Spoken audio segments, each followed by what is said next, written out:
আসসালামু আলাইকুম। আশা করি আপনারা ভালো আছেন। আলহামদুলিল্লাহ আমরাও ভালো আছি। কলাতিয়া বাজারে যাব বাজার করতে সকাল সকাল। সঙ্গেই থাকুন, দেখতে থাকুন আজকে সারাদিন কি কি কাজ করি। অবশ্যই আপনাদের অনেক ভালো লাগবে, দেখতে থাকুন। বাজার থেকে বাজার করে আইসা রান্না বান্না করতে ভালো লাগবে না, এই জন্য ঘরে যা আছে তাই রান্না করে নিলাম। শাক রান্না করলাম, তারপরে গুঁড়া মাছ রান্না করলাম, ভাত রান্না করলাম, রান্না করে খেয়ে নিলাম। আল্লাহর নাম নিয়ে বাজারের উদ্দেশ্যে রওনা হয়ে গেলাম। কলাতিয়া যাইতে এই রাস্তাগুলো অনেকে ভালো লাগে, অনেক সুন্দর লাগে। এই জায়গায় অনেক মানুষ ঘুরতে আসে। কলাতিয়ার রাস্তাঘাট, তারপরে গ্রামগুলো অনেকই সুন্দর। আপনাদের সাথে কথা বলতে বলতে যে আমি মিলে আইসা পড়লাম। শীত আইসা পড়ছি, অল্প করে চাউল আনছি, বাঙ্গাই নিয়ে যাবো। আমি যে চাঙ্গারির দোকানে আসছি, আমি চাঙ্গারি নেব। গরম গরম জিলাপি, লাড্ডু, আমিরতি কার কার পছন্দ কমেন্টে জানাবেন।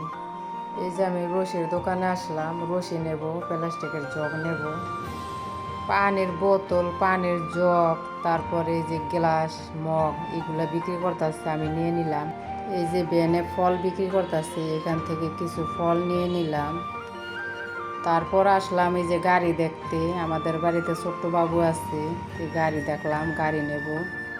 সব কেনাকাটা শেষ করে এখন ডিম প্লাজায় আসলাম। ডিম প্লাজা আমাদের দোকান আছে, তাই ভাড়ার টাকা নিতে আসলাম। যেহেতু কলাতে আসছি, টাকাটা নিয়ে যাই। আমাদের দোকান নিয়ে তারা পার্লার বানাইছে। আমাদের দোকান হচ্ছে ডিম প্লাজারের দোতলায়। ওই দোতলায় পুরাই সব পার্লার, নিচতলা হচ্ছে পুরাই মার্কেট, কাপড় চোপড়, জুতা সমস্ত কিছু বিক্রি করে। আর উপরতলা হয়েছে পুরাই পার্লার। আমি ভাড়ার টাকা নিয়ে এখন মাছ তরকারি কিনতে কলাতিয়া মাছ বাজারে যাব। এই কলাতিয়া আপনি যা চাইবেন তাই পাইবেন, সব কিছুই পাওয়া যায়। এই যে এখন আসলাম আমি জুতার দোকানে।